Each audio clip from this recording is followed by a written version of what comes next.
여러분 안녕하십니까. 경제 현장 오늘 시작합니다. 서울시가 낙후된 지역으로 꼽히는 서남권 대개조에 시동을 걸었습니다.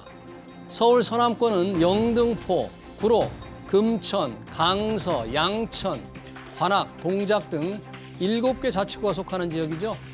서울시가 상대적으로 소열악한 이 지역을 직장, 주택, 문화가 어우러진 첨단 복합단지로 바꾸겠다는 건데요. 빠르면 2026년부터 새로운 서남권의 모습을 볼 수 있을 거라는 게 서울시의 설명입니다. 서울시는 김포공항의 이름도 서울 김포공항으로 바꾼다는 건데요. 서울 서남권 대개조, 과연 서울시의 꿈대로 이루어질지 걸림돌은 없는지 집중 진단에서 자세히 짚어보겠습니다. 유튜브 실시간 댓글 의견 주시면 토론에 반영합니다. 경제 현장 오늘입니다.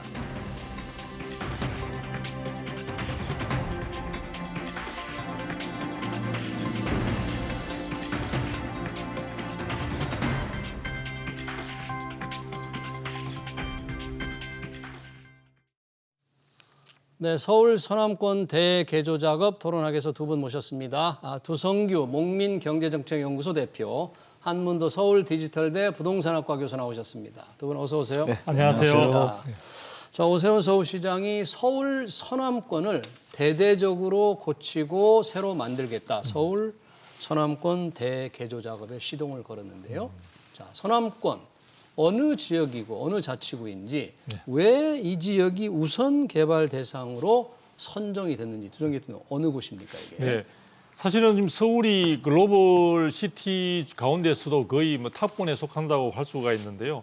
그런 서울의 어떤 눈부신 성장 속에서도 이 서남권 그리고 서부권 이런 쪽들은 상대적으로 좀 소외된 지역이었다고 할 수가 있을 것 같습니다. 그래서 지금 서남권 같은 경우에는 서울의 주요 준공업단지로서 공업단지에서 성격을 갖는 그 지역에 있어서 82%가 모여 있는 곳이기 때문에 우리나라 6, 70년대 이제 산업화 이런 쪽 근대화를 이끄는 그 우리 성장 자체를 굉장히 앞서서 나갔던 그런 주요한 지역이라고 할 수가 있습니다. 네. 그럼에도 불구하고 이제 우리나라의 산업 기반이나 이런 전체적인 산업 구조 자체가 많이 바뀌었죠. 미래 융합, 그다음에 미래 첨단 이런 쪽으로 이제 많이 바뀌는 상황이 되다 보니까 과거에 영화를 누렸던 이쪽에 있어서 산업 전사들이 모여있던 이 지역들이 굉장히 낙후된 부분들에 대해서 여러 가지 불만들이 많이 이제 나오고 있는 것 같고요.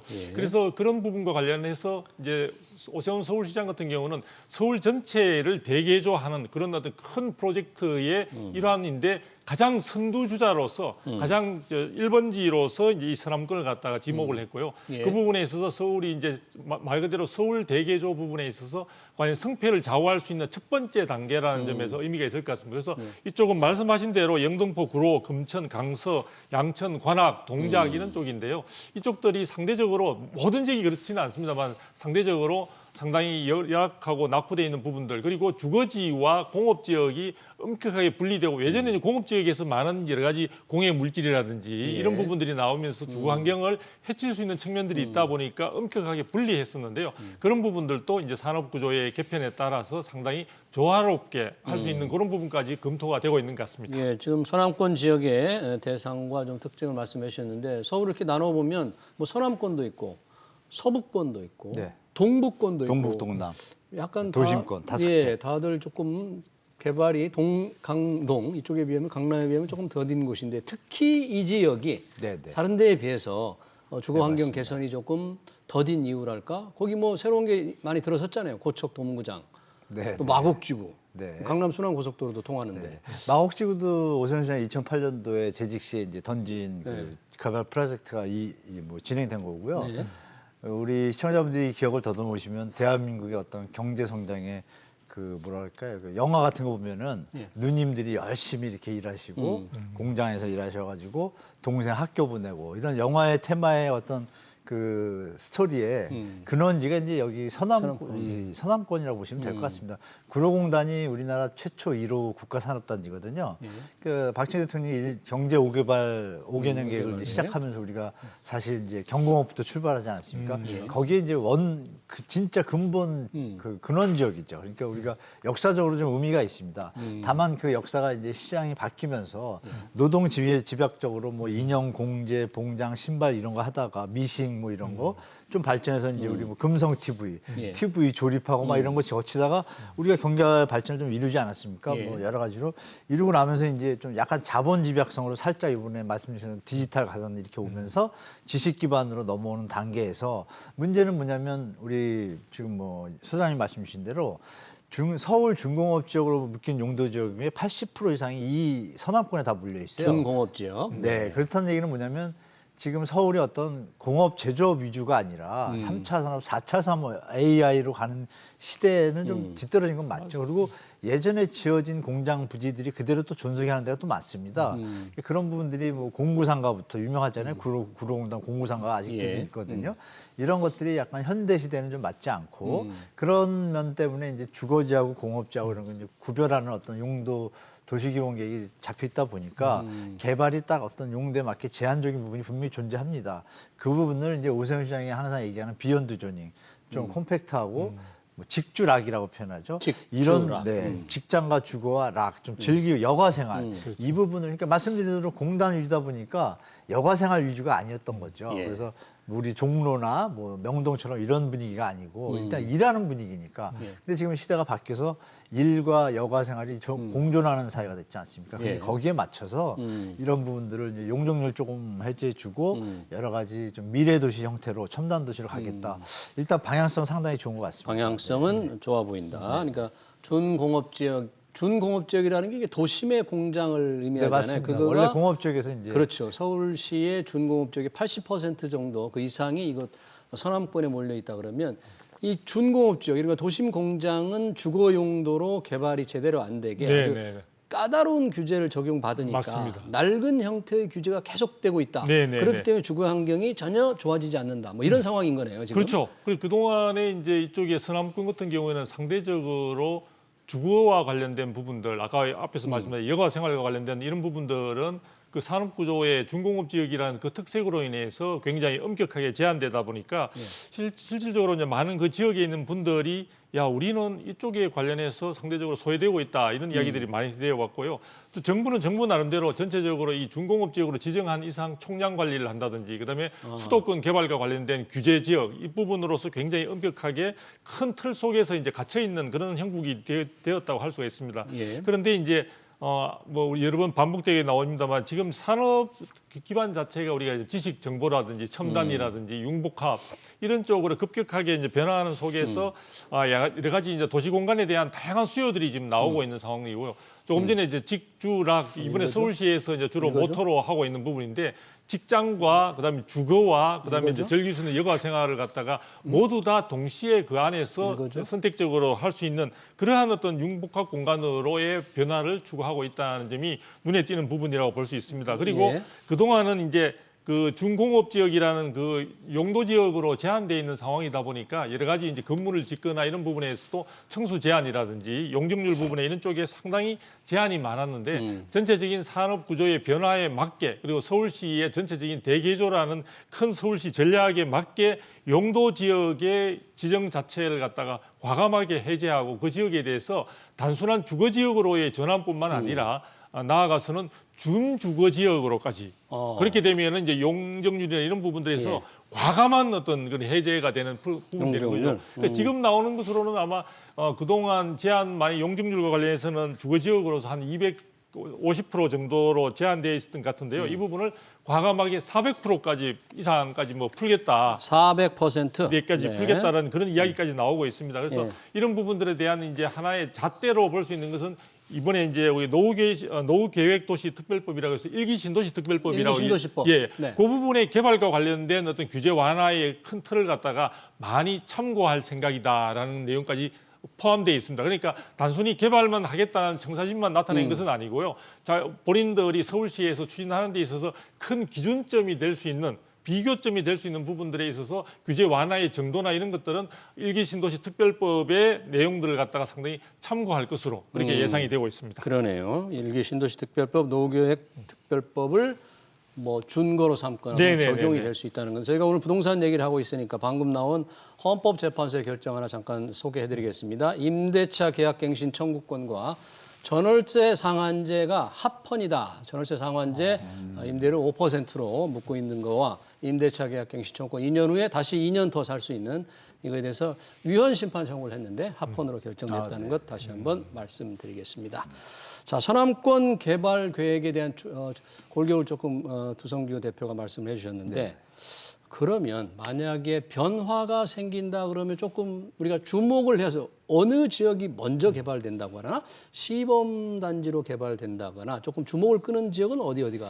저는 일단 온수역부터 조금 손을 대기가 좀 편할 것 같습니다. 온수역 주위에 이제 산업단지 비슷하게 조금 좀 완벽하지 못하게 움직이고 있는데 부지는 또 많아요. 많고 중공업 지역 말씀 주신 것 때문에 좀 제재가 많아서 온수 산업단지에 온수 전체적 주위는 이제 부지들이 좀 많거든요. 예. 그럼에도 불구하고 주거와 이런 것들이 공존하지 못하다 보니까 약간 비효율적인 상태의 부지들이 많다 보니까 이번에 발표하는 거 보면 저는 거기에 초점이 가더라고요. 온수역을 주변으로 해가지고 약간의 뭐라 그럴까요? 산업단지 형태가 약간 실리콘밸리 쪽으로 좀 발전하고 싶은데 이제 관악도 이제 또 그런 준비를 하고 있는데 그런 연결성을 좀 가지려고 한 것 같고 예. 김포공항의 그 UAM이라고 하죠. 그죠.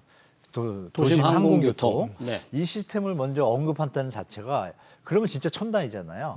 UAM을 어디서 공항이 있어야 되는데 김포공항을 갖다 서울 이름으로 바꾸면서 한다는 그 의지를 이면을 읽어보면 서울시에서 UAM의 그러니까 UAM의 어떤 항공 교통을 발전시키는 게 도시의 발전뿐이 아니라 산업의 발전도 이어지잖아요. 예. 그러면 그 산업에 대한 어떤 산업 기반에 대한 고용이나 이런 것도 이쪽 지역에 기업체를 또 활성화시킨다 이런 시나리오가 좀 이어지더라고요. 그래서 오세훈 시장이 만약에 그런 어떤 제가 생각하는 결이라면은 제가 볼 때는 생각보다 온수역을 주변으로 해서 먼저 출발해서 그다음에 나머지 이제 주거용은 사실 400%라고 하였는데 이 부분이 제가 이제 거기랑 연결되더라고요.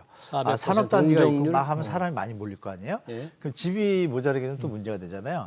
그런 부분에서 주거 환경과 직주가 같이 공존을 하는데 아까 콤팩트 시티 개념을 든다 그러잖아요. 수변 공간하고 그러면서 그 하천별로 특히 그 대림천하고 그쪽에 다 복개를 했잖아요. 지금 그쪽에 수변 공간이 사실 거기밖에 거의 없는데 거기를 갖다 다시 복개가 아니라 개복을 해가지고 네, 다시. 거기를 갖다가 생태 하천 있지 않습니까? 양재천 같이 그렇게 좋게 한다는 얘기는 뭐냐면 그 지역이 인구 밀집도도 높아요. 높다 보니까 사실 여가 공간이나 어떤 심리적으로 이런 부분에서 약간 다른 곳보다는 약간 좀 각박함을 느낄 수 있는 어떤 환경이거든요. 근데 그런 부분에 대해서 일일이 다 섹터를 다 구분해서 좀 구체화시킨 것까지는 좋은 것 같습니다. 다만 디테일한 로드맵이나 뭐 예산이나 이런 부분은 발표를 안 했어요. 예. 그런 부분이 이제 추가적으로 나올 텐데 뭐 잘 진행되게 됐으면 좋겠다는 뭐 개인적인 바람이 있습니다. 예. 제가 잠깐 추가적으로 말씀을 드리면은 이제 지금 말씀해 주신 그런 내용과 함께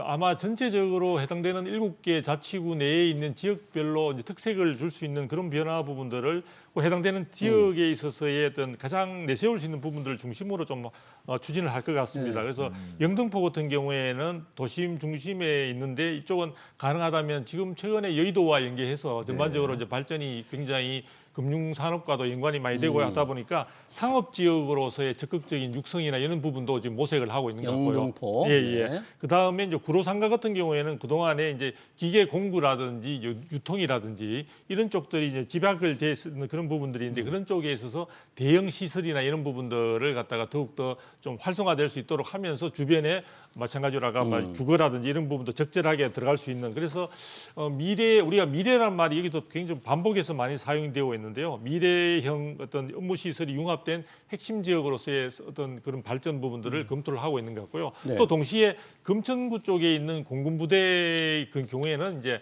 해당되는 지역에는 주거 공간으로서 그 지역에 있어서의 여러 가지 많은 인구들이 교류가 되고 이제 그 집약이 되고 하는 부분들을 감안해서 용적률이나 용도 규제를 갖다가 대폭 해제를 해서 금천구에 있는 공군부대 땅은 개발이 몇 차례 시도가 됐다가 지금 그렇죠. 제대로 지금 이루어지지 않았죠. 네. 그런 상태로 있는 걸 갖다가 이번에 충분히 이렇게 여러 가지 전반적인 이 서남권 부분에 대해 개발이 되었을 때 많은 인구가 유입될 수 있는 부분들을 감안해서 주거지로서도 충분히 수용할 수 있는 그런 부분에 어떤 그런 준비를 갖추기 위해서 용적률이나 용도 규제 부분을 적극적으로 해제하겠다는. 근데 지금은 이제 원론적인 부분을 상당히 강조를 해서 이야기하다 보니까 더 디테일한 부분은 앞으로 추가적으로 아마 서울시가 여러 가지 도시계획이나 이런 쪽과 관련해서 구체적인 방안들을 추가적으로 내놓을 것으로 예상이 되고 있습니다. 그러면 인센티브 이런 지역을 다시 바꾸고 개발하는데 인센티브는 좀 용적률을 올리는 것이 가장 큰 겁니까? 역시 여기도?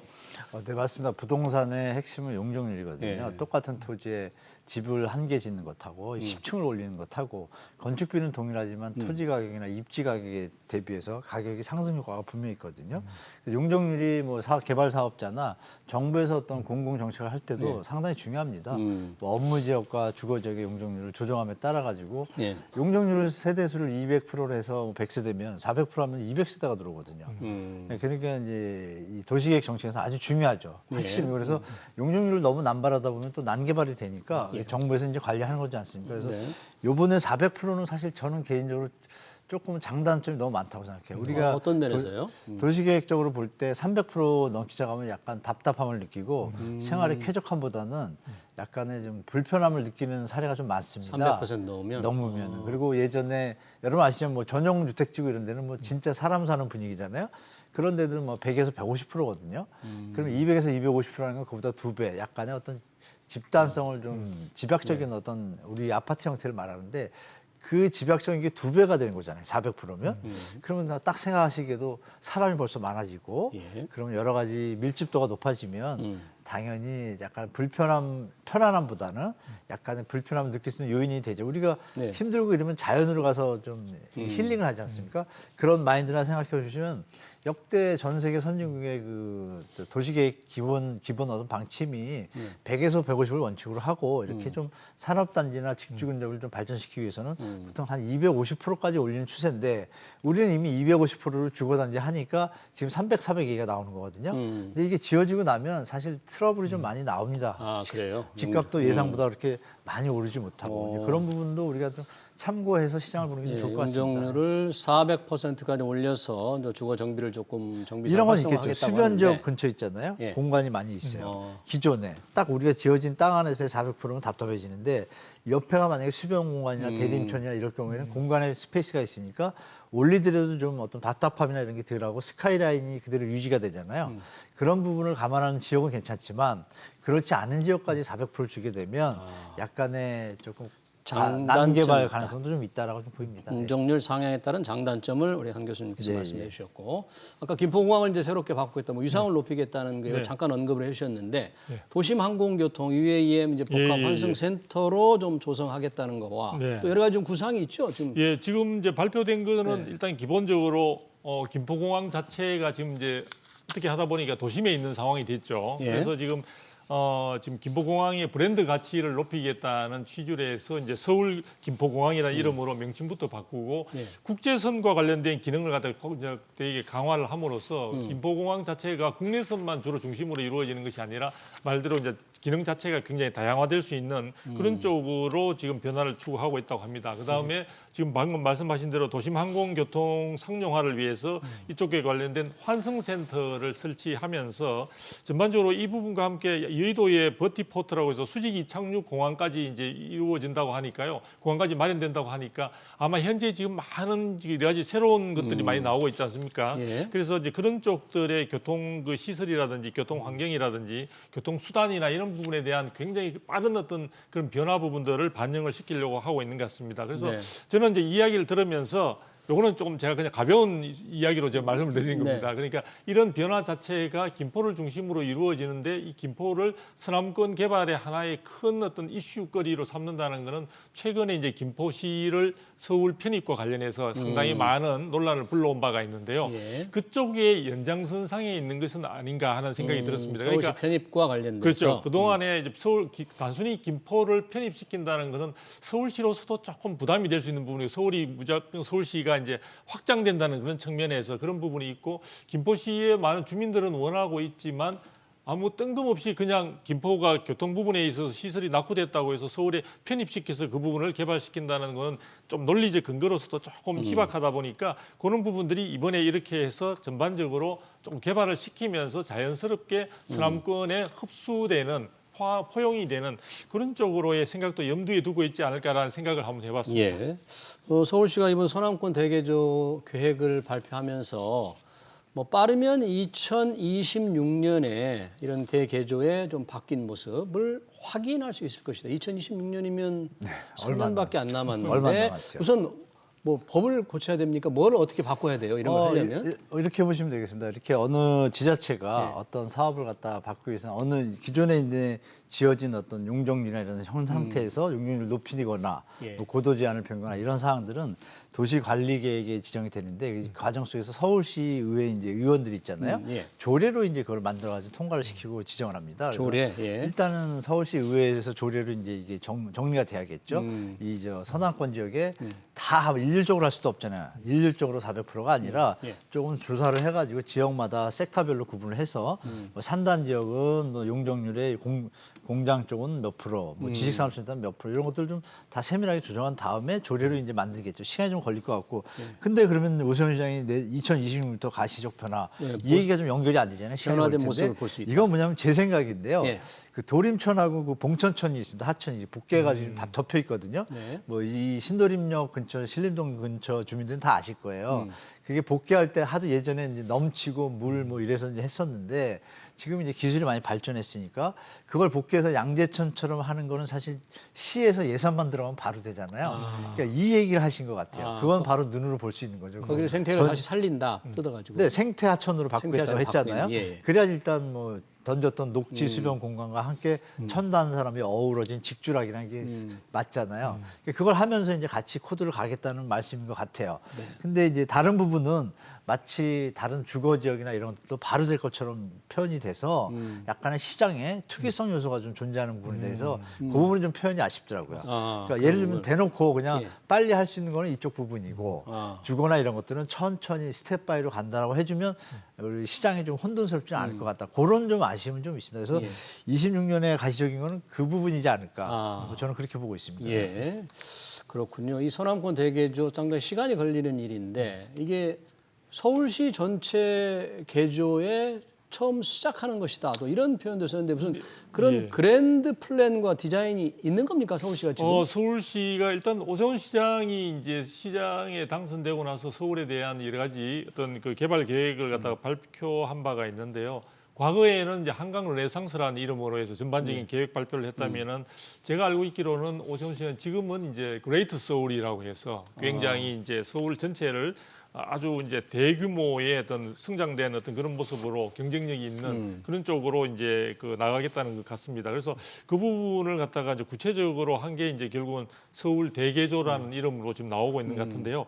그 부분이 지금 살펴보게 되면요. 서울시 같은 경우에는 지금 우리가 지금 오늘 이야기하고 있는 서남권과 서부권 외에도 도심권과 동부권, 그다음에 동남권 해서 현재 서울의 같은 경우에는 한 5군데 구역으로 좀 크게 나누어져 있는 것 같습니다. 그래서 이 5개로 나누어진 구역 부분들을 하나하나씩 해서 전체적인 어떤 서울의 대개조 작업의 어떤 이제 마무리 수준까지 달려갈 것 같은데요. 그 첫 번째 주자가 이번에 서남권이 되는 것이고요. 그 부분과 관련해서는 결국은 이 서남권 부분이 결국은 서울에 있어서 가장 외면받는 곳과 또 변두리라는 그 부분에 있어서 그 지역에 있는 주민들이나 이런 쪽에서 소외된 그런 부분들을 우선 추스리면서 예. 서울의 발전과 성장에 같이 동참시킨다는 부분이 좀 반영되어 있는 것이 아닌가 이렇게 생각이 들고요. 그 부분과 관련해서도 또 지금까지는 단순히 개발을 했을 때에는 지나치게 상권이 밀집을 한다든지 해서 주거 환경이 굉장히 악화되는 걸 막기 위해서 그쪽 지역을 개발해서 첨단 융복합 산업이 발전하는 가운데 필요한 분들이 직장과 주거가 같이 근접해 있는 직주 근접형으로 개발한다는 것이고요. 그래서 결국은 이런 부분들에서 서울에서 생각하는 것, 서울시에서 생각하는 것은 서울 대개조 시리즈의 처음이다. 서막을 여는 것이다. 서막을 여는 것이다. 예, 그렇게 예. 보기 때문에 앞으로 이 부분들이 과연 성공적으로 서울의 전체적인 큰 변화를 가져올 수 있는 정말 초석이 되는 것인지는 우리가 아까 여기 2026년에 먼저 확인할 수 있다고 하니까 약간의 변화된 모습을 확인할 얼마 수 되지 있다. 않아서 가시권으로 아마 확인할 수 있을 것으로 기대를 한번 해보죠. 알겠습니다. 이 서남권 지역 개발 계획 뭔가 시작이 이제 된다고 하는데 그동안에 이 지역의 부동산 가격이 서울 전체로 보면 어느 수준에 있고 어느 정도입니까 이게? 강북권하고 조금 비슷하게 보시면 되고 강북하고. 강북권에 이제 요즘 노도강 많이 하락했잖아요. 그쪽보다 조금 낮지만 서울 전역을 5개 권역으로 지금 나눠놨잖아요. 그 권역 중에서는 제일 하여간 좀 가격이 저평가된 건 이 지역입니다. 서남권인데요. 특히 영등포하고 양천구는 그나마 낫죠. 뭐 당산동이나 뭐 여의도 이쪽은 전혀 문제가 없는데 말씀 뭐 많이 들으신 금천구, 구로구, 특히 강서구, 뭐 빌라 사태 많았잖아요. 예, 역전세. 그렇죠. 요 지역들이 좀 다른 지역보다 저평가된 겁니다. 왜냐하면 입지로 따져보면요. 그 지역에서 도심으로 가거나 강남으로 가거나 여의도나 상암 지역에 오는 입지는 상당히 뛰어납니다. 그거에 비해서 인구 밀집도가 높고 지금 현재 우리가 얘기한 것처럼 예전에 공장 부지에서 많이 변화 못한 또 빌라 단지들 이런 것들이 많이 산재해 있다 보니까 좀 저평가된 건 사실입니다. 똑같이 아파트가 있더라도 예. 환경이 약간은 좀 다른 곳보다 쾌적하지 못하니까. 근데 이번에 만약에 정부 서울시가 하는 것처럼 뭐 생태하천도 만들고 뭐 혁신도 이런 개념도 만들고 산업단지도 첨단화하고 이런 것들이 이제 점점 시간이 가셔야될수록 제가 볼 때는 서울 평균에 뭐 한 80% 90% 이상은 쫓아오지 않을까 좀 그렇게 개인적으로 보고 있습니다. 그러면 입지가 워낙 좋습니다, 사실. 입지가 네네. 서울 들어오는 길, 강남으로 동작구는 가는 너무 길. 좋잖아요. 예. 동작구는 뭐 값을 찾아오겠지만 지금 저평가 지역은 금천, 구로, 관악이 좀 제일 그렇거든요. 근데 이 부분이 입지는 상당히 뛰어나요. 교통도 그렇고 다만 이제 이런 말씀 주신 시설들이나 기반 시설과 문화시설 이런 것들이 약하다 보니까 약간 저평가 됐었죠.